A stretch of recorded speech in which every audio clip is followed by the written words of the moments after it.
আমাদের মুভির দ্বিতীয় পার্টে আপনাকে স্বাগতম। প্রথম পার্টে আমরা দেখেছিলাম বাবা মা হারা বরুণের জীবনের সবচেয়ে বড় স্বপ্ন ছিল একটা কমপ্লিট লাইফ, কিন্তু নিয়তির নির্মম খেলায় রাগা ওর সাথে বিশ্বাসঘাতকতা করে আর বরুণের সেই স্বপ্নটা রয়ে যায় একেবারে অপূর্ণ।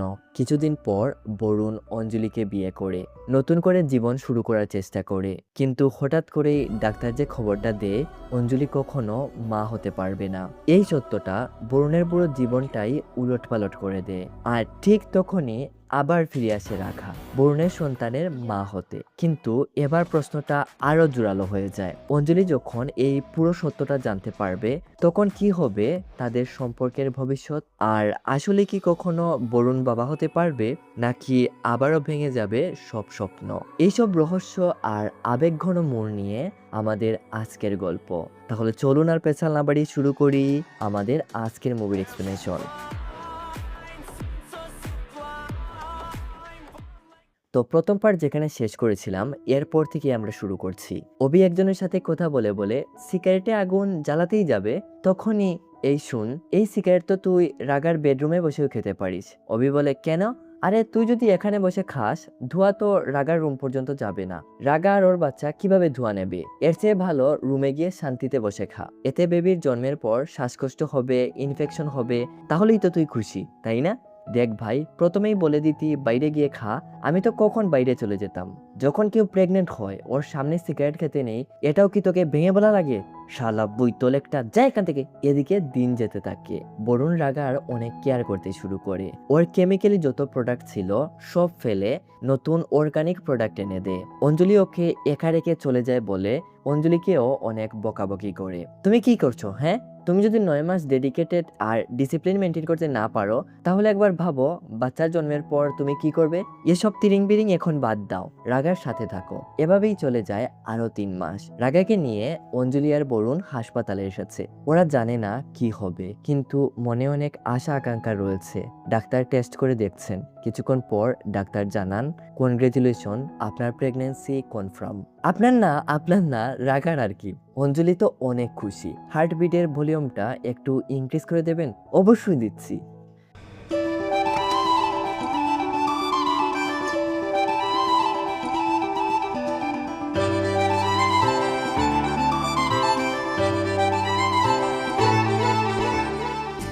মিস্টার বরুণ, 6 মাসের মধ্যেই আপনার ফ্যামিলি কমপ্লিট হয়ে যাবে। কনগ্রেচুলেশন বেটা, কমপ্লিট ফ্যামিলি। আহা, বরুণের কতদিনের স্বপ্ন আজ পূরণ হলো। কিছুক্ষণ পর সবাই বাড়ি ফিরে আসে। অভি বাইরেই ছিল। কিরে, কি খবর? কখনো কি বেবির হার্টবিট শুনেছিস ব্যাককল? শুন বেটা। আরামসে আরামসে। হার্টবিট? হ্যাঁ হ্যাঁ। বরুণ শুনো, রাগার সাথে আমার পরিবারের এখনো পরিচয় হয়নি। একটা ফ্যামিলি পার্টির আয়োজন করছি, সবার সাথে ওর পরিচয় হয়ে যাবে। অঞ্জলি, 1 মিনিট। হ্যাঁ বলো। আমার আর রাগার বিষয়ে তোমার সাথে কিছু জরুরি কথা আছে। খাইছি রে শালা, এবার না জানি কোন বাস খাইয়ে বসে। চেয়ারটা বের করে অঞ্জলিকে বসতে বলে। হ্যাঁ বলো বরুণ। বরুণ বলে, রাগা আমার এক্স গার্লফ্রেন্ড ছিল। কি? কলেজে একদিন রাগার সাথে আমার দেখা হয়, এরপর এরকম এরকম হয়ে যায়। কি? হুম। এটা কি আসলেই সত্যি রাগা? মানে অঞ্জলি, আমি যা বলছি এটাই সত্যি। অঞ্জলি বলে, এটা আমাকে প্রথমে বললে না কেন? প্রথমে বলে দিলে তো তুমি ওকে সারোগেট বানাতে রাজি হতে না। রাগা, তোমার ট্যাবলেট খাওয়ার সময় হয়ে গেছে, যাও তুমি। না না না না, দাঁড়াও, এখান থেকে কেউ এখন কোথাও যাবে না। আচ্ছা, তোমার কলেজের লাভ স্টোরি কতটা সিরিয়াস ছিল আমি কি একটু জানতে পারি? সিরিয়াস আবার কি, টাইম পাস ছিল এতটুকুই। শালা কুত্তা। Time pass? বৈতলে একটা কি নাটক শুরু করেছে। তোমার মধ্যে কি এখনো ফিলিংস আছে? আমি তো মুভ অন করে নিয়েছি, ওর কথা তো জানি না। অভি? অঞ্জলি ওকে কি জিজ্ঞেস করছো? ও তো আমার সাথেই ওই কলেজে ছিল, ও সব কিছুই জানে। আরে ভাই, অনেক হয়েছে, চল আমাকে ঘরে দিয়ে আসবি। গ্যাস সিলিন্ডার হয়তো চলেই আসছে। তুমি খুব খুশি তাই না? না মানে, ও গ্যাস সিলিন্ডারের কথা বললো না। তোমরা 3জন মিলে আমাকে এত বড় ধোঁকা দিলে। ও এখন 3 মাসে প্রেগনেন্ট, এখন তো আমি কিছু করতেও পারবো না, তাই না? অঞ্জলি রেগে মেগে বেরিয়ে পড়বে। বরুণ বলে, এরকম অবস্থায় তুমি ড্রাইভ করো না, অভি তোমাকে দিয়ে আসবে। প্লিজ, তুমি আর একটা কথাও বলো না। রাগা বলে। অঞ্জলি রাগার কথা শুনে অঞ্জলির আরো রাগ উঠে যায়। ওর হাতে থাকা কাঁচের বোতলটা ঠাস করে মাটিতে ফেলে। বাহ, দুজন ভালোই নাটক সাজিয়েছো। বরুণ কাঁচের টুকরোগুলো বেলচাতে তুলে ফ্লোর ক্লিন করে। এসব কি অঞ্জলি? ও প্রেগনেন্ট, এটা তোমার মাথায় রাখা উচিত। আমার অঞ্জলি তো এরকম বিহেভ করে না। সরি বরুণ, এখন তুমি কি আমাকে শিখাবে কিরকম বিহেভ করা লাগবে? এরকমই করব। মর্কিল মিয়া তোর বইতল। ভেতরের এই সিচুয়েশন থেকে তুই যেভাবে বেরিয়ে আসলি, বাস এর জন্য তোকে আমার খুব ডেঞ্জারাস লাগে। ঠিক আছে, সত্যি কথা একটু তিতাই হয়, কিন্তু সত্যিটা বলার আগে এর সাইড এফেক্ট সম্পর্কে অবশ্যই ধারণা থাকতে হবে। দেব না একটা শালার বেটা। তুই জানিস অঞ্জলি আমার দিকে কিভাবে তাকিয়েছিল? মনে হচ্ছিল আমি ওর ছাগল চুরি করে নিয়ে এসেছি। তোর জন্য আমরা সব কিছুতে ইনসাল্ট হতে হয়। এই ভাই শুন, তুই তো আমার শুন, এত নাটক করিস না। যা আগে রাগার সাথে গিয়ে কথা বলে আয়। গ্যাস সিলিন্ডার আজই আসবে, তো আমাকে যেতেই হবে। রাঘা, ও রাঘা, ওয়েলকাম হিরো, ওয়েলকাম। কি বলেছিলে তুমি ওখানে? আমাদের রিলেশনশিপ শুধু টাইম পাস ছিল? বরুণ বলে, টাইম পাসই তো ছিল, এখানে নতুন করে আর ভেঙে বলার কি আছে? তুমিই তো বলতে রিলেশন ভালো লাগে না, কনফিউশন লাগে, শুধু সময় কাটানোর জন্য আমাকে তোমার প্রয়োজন। তুমি বলনি? তবুও তোমার যেটা মনে হবে বলে দেবে। তুমি মুভ অন করে নিয়েছো, আর আমি আমি মুভ অন করে নিয়েছি দেখেই তো এখন সেটেল হয়ে গেছি, দেখো না নাকি? কিন্তু তুমি এখনো মুভ অন করতে পারোনি। ভুল কিছু বলেছি নাকি? রাগা ভাবে একটা সময় বরুণ তাকে কতটা ভালোবাসতো, কিন্তু ওর সামান্য কিছু ভুলের জন্য ওই মানুষটাকে আজ হারাতে বসেছে। কত বড় ও ভুল করেছে এখন হারে হারে টের পাচ্ছে। এদিকে বিষয়টা অঞ্জলি জানার পর থেকে শুধু কেঁদেই যাচ্ছে। বরুণকে ও এতটা ভালোবাসতো, কিন্তু ও তাকে এত বড় ধোঁকা দিল। বরুণকে রাতে অঞ্জলি একটা জায়গায় আসতে বলে। বরুণ এসে ওর জন্য অপেক্ষা করছে। কিছুক্ষণ পর অঞ্জলিও এখানে আসে। হাই, আমাকে হঠাৎ এখানে আসতে বললে? দুজন হেঁটে হেঁটে কথা বলতে শুরু করে। বরুণ, তোমার যে জিনিসটা আমার সবচেয়ে বেশি ভালো লাগে, তুমি কখনো কথা ঘুরিয়ে ফিরিয়ে বলো না। যা বলো সামনাসামনি বলে দাও। এখন আমি তোমাকে যেটা বলতে যাচ্ছি, আশা করছি তুমি বিষয়টা বুঝবে। বরুণের খটকা লাগে। হঠাৎ অঞ্জলি এরকম কথা বলছে কেন? তোমার দৃষ্টিতে তুমি সত্যিটা বলে দিয়েছো। এখন তুমি সত্যবাদী যুধিষ্ঠির হয়ে গেছো। এটা তোমার কাছে মনে হতেই পারে, স্বাভাবিক। কিন্তু আমার দৃষ্টিতে আমি যে লোকটাকে বিয়ে করেছি ও আমাকে ঠকিয়েছে। কারেক্ট? এগ্রি করে তো? বরুণ বলে, ওকে, বুঝলাম। তো এবার বলো, যে আমাকে ঠকিয়েছে ওর সাথে কি আমার থাকা উচিত? বরুণ বলে, পয়েন্ট কি এটা বলো। ঠিক আছে, সোজা পয়েন্টে আসি। আমি ডিভোর্স চাই। কথাটা শোনা মাত্রই বরুণের মাথায় যেন আকাশ ভেঙে পড়ে। কষ্টে ওর বুকটা ফেটে যাচ্ছিল। ডিভোর্সের ডিসাইড করে নিয়েছো? বাহ, আচ্ছা ঠিক আছে। ওখানে ঘরে রাগা একা, আমি কি কাপড় চোপড় প্যাক করে অন্য কোথাও চলে যাব? অঞ্জলি বলে, না না, তোমার এরকম মনে হচ্ছে? তোমাকে কোথাও যেতে হবে না, আমরা সবাই ওখানেই থাকবো বাচ্চার ডেলিভারি হওয়া পর্যন্ত। ডেলিভারির পর বাচ্চাকে নিয়ে আমি ওখান থেকে চলে আসব। এই বেবি যতটা তোমার ঠিক ততটা আমারও। এরপর উকিল বিষয়টা দেখবে। এরপর থেকে অঞ্জলি বরুণ থেকে একটু দূরে দূরেই নিজেকে রাখে। কাঁথা কম্বল নিয়ে ড্রয়িং রুমে ঘুমায়। খাওয়া দাওয়া এখন ঘরে তেমন একটা করে না। রাগা চায় না তার জন্য তাদের দুজনের মধ্যে কোনো ঝগড়া লেগে থাকুক, এর জন্য ও খায় না। এখন বরুণ বেচারা এমন এক ফাটাবাসের চিপায় পড়েছে, রাগাকে তো খাওয়ানোই লাগবে, ও যেহেতু প্রেগনেন্ট। খাবার রেডি করে একজন একজন করে দুজনের রুমে এনে দেয়। এখন অঞ্জলি ঘরেও কোনো কাজ আগের মতো করে না, 12টা পর্যন্ত ঘুমায়। বেচারা বরুণ ডেকে তুলে কফি খাওয়ায়। এভাবেই দিন যাচ্ছিল। বেচারা বরুণ এদের মাঝখানে পড়ে এমন বিপদে পড়েছে, না পারছে কিছু বলতে, না পারছে সইতে।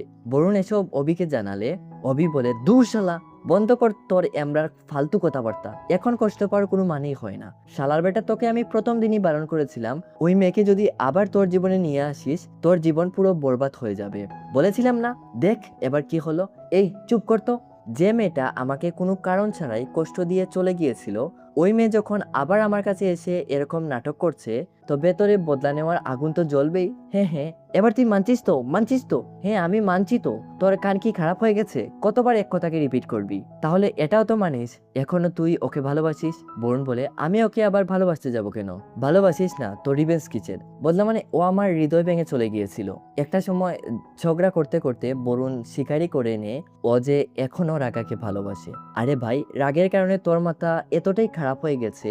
দেখ, এখন তুই এই রিভেঞ্জকেই ভালোবাসা মনে করছিস। আমি এখনো রাগাকে ভালোবাসি। তাহলে অঞ্জলিকে আমি 100% ভালোবাসি। এক মিনিট, তার মানে তুই দুজনকেই ভালোবাসিস? হ্যাঁ রে শালা, তুই পুরো পাগল হয়ে গেছিস। তুই যা বলছিস বুঝে শুনে বলছিস তো? আরে এরকম কিছু না। এইরকম নয়তো কিরকম? এক তো ঘরে তোর বউ আছে, আর এখন আবার বলছিস রাগার জন্য তোর ভেতর এখনো ফিলিংস আছে। অভি আর বরুণের এই নিয়ে অনেক কথা কাটাকাটি হয়, তবে বন্ধু মানুষ তো বুঝে নেই, দুজন নিজেদের ভুল স্বীকার করে আবার এক হয়ে যায়। এভাবেই কিছুদিন চলে যায়। বরুণ রাগাকে নিয়ে বাইরে যায়, ওর পছন্দের জিনিস খেতে দেয়। এদিকে বাচ্চাটাও বেড়ে উঠছিল।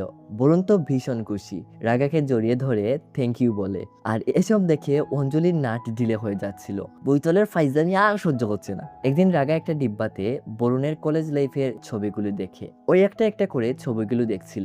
একটু পর, ওলটোই এখনো ঘুমাওনি? না না, আসো। তোমার মনে আছে এই ফটোগুলো কোন দিনে? বরুণ বলে, কোন দিনের গো? আমরা যেদিন প্রথম কিস করেছিলাম। শালার ফাইজলামিটা দেখুন। বরুণ এমন ভাবে রাগার দিকে তাকিয়ে আছে। I am sorry Ragha. Raga বলে, কিন্তু কিসের জন্য? আসার পর থেকে তোমার সাথে উল্টো পাল্টাই শুধু কথা বলে যাচ্ছি, একটা বার ভালো মতো কথা বলিনি, এর জন্য আই এম রিয়েলি সরি। কোনো সমস্যা নেই, আমি বুঝতে পারছি। তোমার জায়গায় যদি আমি হতাম তো তোমার চেহারাটাই আমি আর দেখতাম না। চুপ, কিছুক্ষণের জন্য কিছুই বলো না। বরুণ রাগার হাত ধরে বলে, বসে যাও না। দুজন কিছুক্ষণের জন্য একটু রোমান্টিক মুডে চলে যায়।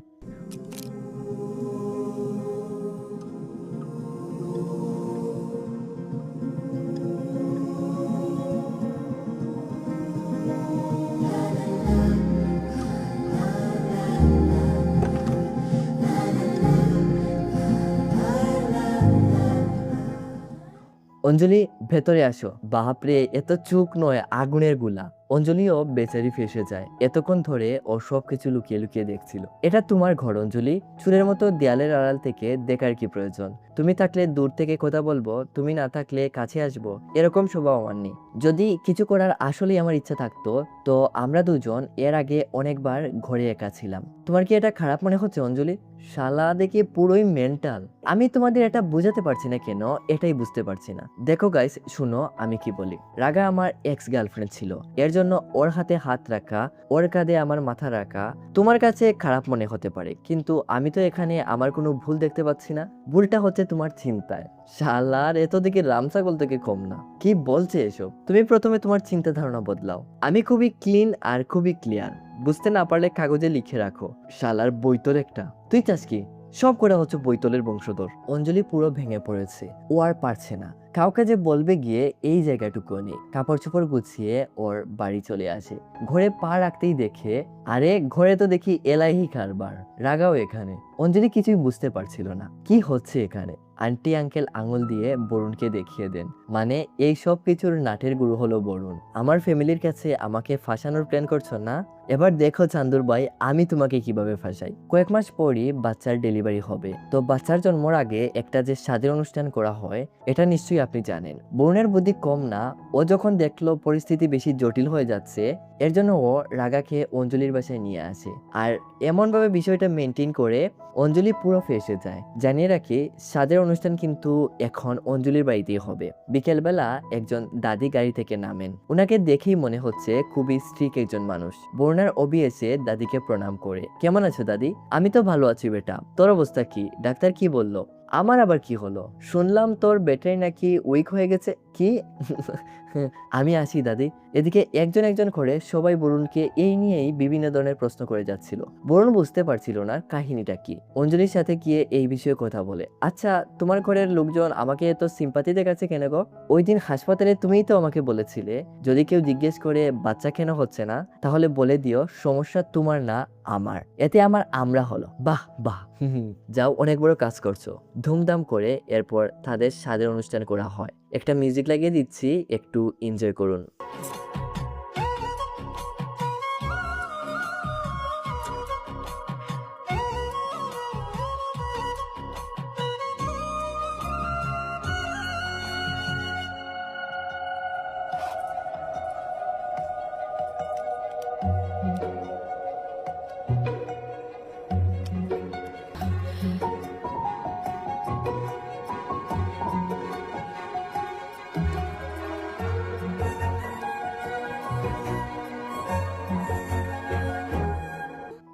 রাতে রাঘা অঞ্জলিকে গিয়ে বলে, আমার তোমার সাথে কিছু কথা আছে। হ্যাঁ বলো।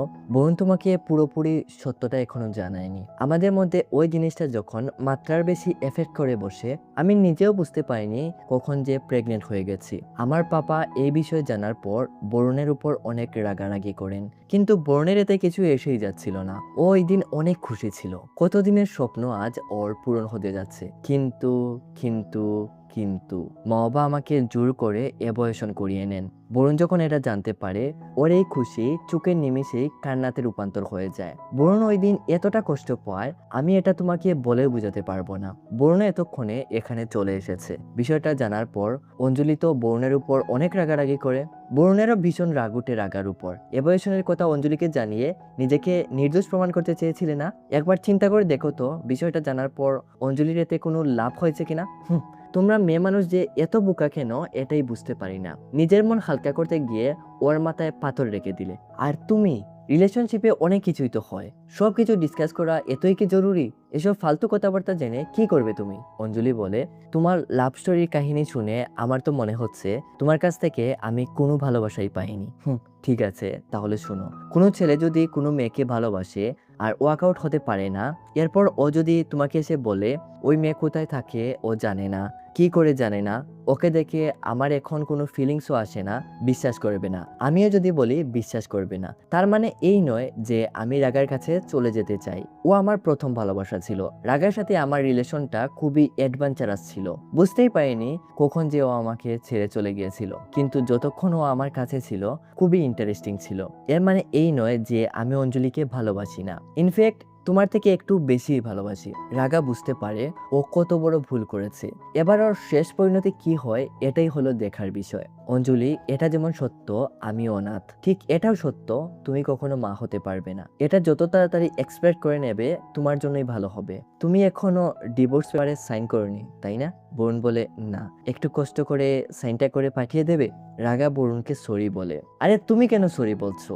অনেকেই আছে যারা আমাদের কষ্ট দিয়ে ফিরেও তাকায় না, কিন্তু তুমি তোমার ভুল বুঝে যে আবার ফিরে এসেছো, এটাই তো আমার জন্য সেরা উপহার। আমি নিজেকে গর্বিত মনে করি। তুমি আমার বাচ্চার মা হতে যাচ্ছ। যাও, ট্যাবলেট খাওয়ার সময় হয়ে যাচ্ছে, খাবার খেতে হবে না? যাও রাখা। বরুণ এত কষ্টের পরও ওর এত কেয়ার, এত দায়িত্ব, আসলেই অবাক হতে হয়। এভাবেই আরো কিছুদিন চলে যায়। অবশেষে দীর্ঘ অপেক্ষার পর আজ সেই দিন। রাগার আজ ডেলিভারি হয়, বরুণ বাবা হয়ে যায়। বরুণের কতদিনের স্বপ্ন আজ পূরণ হলো। এর মাঝখানে আমাদের একটা ফ্ল্যাশব্যাকের সিন দেখানো হয়। রাগা অঞ্জলিকে সরি বলে, আমি বরুণের ভালোবাসার জন্য এটা করতে রাজি হয়েছিলাম, কিন্তু আমি কখনো এটা চাইনি তোমরা দুজন আলাদা হয়ে যাও। ওকে আমি ছেড়ে অনেক বড় ভুল করেছি, দ্বিতীয়বার আর এই ভুল করতে চাই না। তুমি ওকে ডিভোর্স দিতে চাও না? দিয়ে দাও। হয়তো আমি আর বরুণ। অঞ্জলি তো রেগে পুরো কোলাগাছ। রিল্যাক্স। বরুণকে ছেড়ে দিতে চাও, কিন্তু আমি যখন চাইলাম, দেখো তোমার কত রাগ উঠেছে। যে ভুল আমি করেছি তুমি এই ভুলটা করো না। অঞ্জলি, বরুণকে ছেড়ে দিও না। অঞ্জলির দাদিও ওকে অনেক বুঝান। রাগার সাথে বরুণের যে রিলেশন ছিল এটা কে তোকে বলেছে? হ্যাঁ, এতদিন ধরে তুই ওর সাথে থাকছিস, তোর সাথে ও কি খারাপ কিছু করেছে? আচ্ছা বাদ দিয়ে এসব। তুই তো বাচ্চা নিতে পারবি না ডাক্তার বলেছে, তাহলে বরুণের কেন নাম নিলি? কারণ ও চায় না তোকে কেউ খারাপ বলুক, এর জন্যই তো ও সবার সামনে এটা বলে দিল। এত ভালো একটা ছেলে, তুই কি আর দ্বিতীয়টা পাবি? অঞ্জলিও বিষয়টা বুঝতে পেরে সবকিছু ভুলে এরপর হাসপাতালে চলে আসে। বরুণের কাছ থেকে বাচ্চাটা কুলে নেয়। বরুণও খুশি হয়ে অঞ্জলির কপালে একটা চুমু দেয়। কিছুক্ষণ পর অঞ্জলির বাবা মা আর দাদি হাসপাতালে আসে। দাদি এখনো বিশ্বাসই করতে পারছেন না। বাপরে কি টেকনোলজি! দুধ কি খাওয়াবে তুমি না ও? বাপরে! এসব চিন্তা করতে করতে আমার মাথাই নষ্ট হয়ে যাচ্ছে। বরুণ অঞ্জলিকে জড়িয়ে ধরে, এরপর রাগার হাতটাও ওর বুকে ধরে রাখি। একেবারে লাস্ট সিনে আমরা দেখতে পাই তেলেসুকাডা নামে রাগা একটা বই পাবলিশ করে, যেখানে রাগা তার প্রেমের সম্পূর্ণ কাহিনী এই ডায়েরিতে তুলে ধরে। বইটাও বেশ জনপ্রিয়তা পায়। রাগা এরপর অঞ্জলি আর বরুণকে নিজের সবকিছু উজাড় করে দিয়ে সেখান থেকে চলে আসে। একটা ছবিতে আমরা দেখতে পাই বরুণের মেয়েটাও অনেক বড় হয়ে গেছে। আর এইরকম একটা সুন্দর মুহূর্তের মধ্যে দিয়ে আমাদের আজকের মুভির এক্সপ্লেনেশন এখানেই সমাপ্ত হয়ে যায়। তো আজকের এই মুভির এক্সপ্লেনেশন আপনার কাছে কেমন লাগলো অবশ্যই কমেন্ট করে জানাবেন। আর চ্যানেল নতুন হয়ে থাকলে সাবস্ক্রাইব করে পাশে থাকবেন। তো দেখা হচ্ছে নতুন কোনো ভিডিওর সাথে। ততক্ষণ পর্যন্ত নিজেদের খেয়াল রাখবেন, সুস্থ থাকবেন। ধন্যবাদ।